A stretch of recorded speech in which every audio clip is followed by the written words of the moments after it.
Before we dive in, I wanted to find out how your positive influence audit went last week. Please feel free to share any insights or tips in the comments.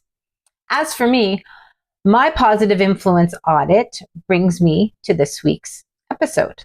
Hi, I'm Tanya, and welcome to Beyond the Threshold. And this week, we're going to talk about the danger of should. The first part of should that I find dangerous is what I like to call the should trap. This is the idea that societal norms trap us into doing things because we think we should, not because we want to. It takes us away from our own inner compass about what we really desire. This often reveals itself in milestones, like I should be married by now, or I should have this career, or I should have kids. The next thing that I wanted to talk about with should is the emotional weight that idea or that even just the word can put on us. It can bring up guilt, regret, self-judgment. I can remember when this really hit home for me. I was in a webinar and I heard someone say, the truth really lies beneath the weight of our expectations. And when I heard that, I had a visceral physical reaction. I actually exhaled with the truth of that. And I realized how much of my life I was doing because I should, or because it was an expectation. And then I realized, these expectations that I had on myself, I'm not so sure they actually originated with me. I think a lot of them have originated with others, other people, other groups, society in general. Right now, for example, I should be at work. The expectation is that I be at work on a Friday morning, but I'm not. I'm in my sweatpants in my basement talking to you via YouTube. And you know what? That feels a whole lot better than being at work where I would normally be expected for the last several decades. I also wanted to talk about should as a stumbling block. Should is a stumbling block to us actually exploring our genuine wants and desires. And it does so because it puts us into boxes that are not of our own making. It ignores personal context of our lives and our personal tastes. Under personal taste, should I love the television show Selling Sunset? Good taste would say that maybe I shouldn't, but I do.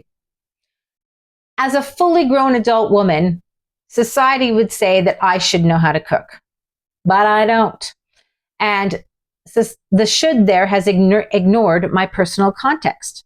My personal context being that I am married to a man who loves to cook and who is exceedingly good at it. So every once in a while, when I think I should know how to cook, that is a societal expectation and not truly a want. Let's do a little thought experiment there. If you want to determine whether something is your actual desire or a societal expectation, one way that you could go about determining that is to replace you with the opposite in a certain category. So it could be gender or class or age. For example, if I were to replace myself in this cooking scenario with a man, I don't think that the expectation of cooking would be so heavy on a man who was married to someone who loved to cook and who did so very well. So let's try and reframe our shoulds. Let's reframe them with things like I choose, I want, and this aligns with my values. And not just as sentence starters. They're great sentence starters, don't get me wrong. But let's try and live it as much as we can. Let's try to live with I choose, I want, this aligns with my values. And one way we can do that is through this exercise. So at some point this week, let's try and do this exercise. Write down a list of all of your shoulds and then start to question where they came from. If you're kind of struggling, I would advise you to ask why 5 times. For example, if we circle back to the expectation that I should be at work today, I could ask myself why 5 times. You should be at work today. Why? Because it's Friday. Why is that? Because people work on Friday. Why is that? Because society says that we work Monday to Friday, 9 to 5. So you can see here, I didn't even get to 5 whys and I got to, that's not a want. I don't want to be at work on Friday morning. I should be at work on Friday morning because society deems it so. So that's what I'm talking about with our exercise.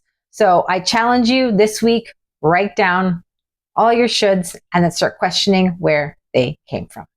I don't know about you, but I'm not a huge fan of traps, weights, and stumbling blocks. Let's try to replace should with springboards and trampolines of wants and desires and hopes. That is the threshold that I want and desire to get beyond. And I hope to see you next week.